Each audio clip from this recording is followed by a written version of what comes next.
डोंबिवली महानगरपालिकेच्या ड वार्डात आलेलो आहोत आणि ह्या ठिकाणी सामाजिक कार्यकर्ते आलेले आहेत। त्यांचा विषय काय आहे आपण जाणून घेणार आहोत, तर त्यांच्याशी संवाद साधूया। अंकुश जितेंद्र दुबे। अंकुशजी, हे ड वार्ड आहे आणि महानगरपालिकेच्या काय समस्या आहेत किंवा तुमचे काय प्रश्न की ते ह्या ठिकाणी तुम्हाला यावं लागलं? महोदय, प्रथम मी हेच सांगणार का इथं भ्रष्टाचार चालू आहे पूर्णपणे। इथं जे सहाय्यक आयुक्त उमेश जमकर आहेत यांची एक नवीन प्रथा चालू झालेली आहे। अनधिकृत बांधकामावर जे तक्रारी येतात त्याच्यावर नोटीस द्यायचं आणि कारवाई फक्त नावानिशी आणि कुठं तर कारवाई नाहीच आहे। कोणत्या ठिकाणचे कारवाईचे पत्र किंवा नोटीस दिलेली आहे? तुम्ही पाठपुरावा काय केला, काय सांगा? प्रथम तर काटेमानिवली या ठिकाणी झालेले जे 3 अनधिकृत इमारती आहेत, त्यानंतर अनेक 8 ते 10 1+1 1+2 असे अनेक अनधिकृत बांधकाम चालू आहेत। याच्यावरती उमेश जमकर साहेब काहींना नोटीस पण दिलेले नाही, काही ठिकाणी नोटीस देऊनसुद्धा कारवाई बेपत्ता आहे। लेखी पत्र झालेले आहेत, लेखी पत्र दिलेले आहे आणि समाज माध्यम ट्विटर आणि व्हॉट्सअपवर दिलेले आहेत। आणि साहेब जे असे आहेत की अनेक वेळा त्यांना फोन करा तर ते फोन रिसीव करत नाही आणि फक्त अनेक प्रकारचे बहाणे देऊन टाळाटाळ करतात।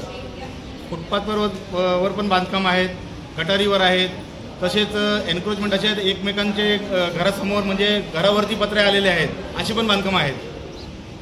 साहेब, अनुभव जर बोलायला गेले तर त्या ठिकाणी अनुभव शून्य आहे, कारण कारवाई बेपत्ता आहे। याचे रेकॉर्ड आहे माझ्याकडे।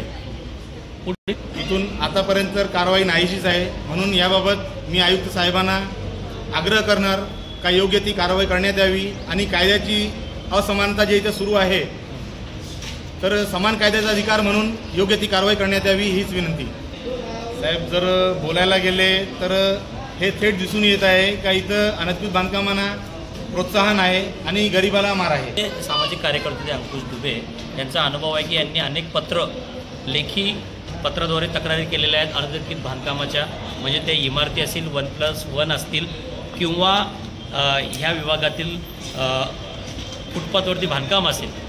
तसेच प्रकारचं बांधकाम या ठिकाणी विठ्ठलवाडी रोडला एक डान्स बार आहे, सत्यम बार म्हणून, तर त्या बारवरती थोडं कारवाई करण्यात आलेली होती, परंतु ती अर्धवट कारवाई राहिल्यामुळे पुन्हा ते बांधकाम सुरू होत असल्याची शंका या ठिकाणी निर्माण होत आहे। आता पाहूया की आयुक्त साहेब त्यांच्या अखत्यारीत येणारे अनधिकृत बांधकामावरती कोणती कारवाई करतील आणि सर्वसामान्यांच्या नागरिक याला प्राधान्य देतील का, ते प्राथमिकता देतील का, हे पाहणं महत्त्वाचं ठरणार आहे। Katemanivali KDMC D ward.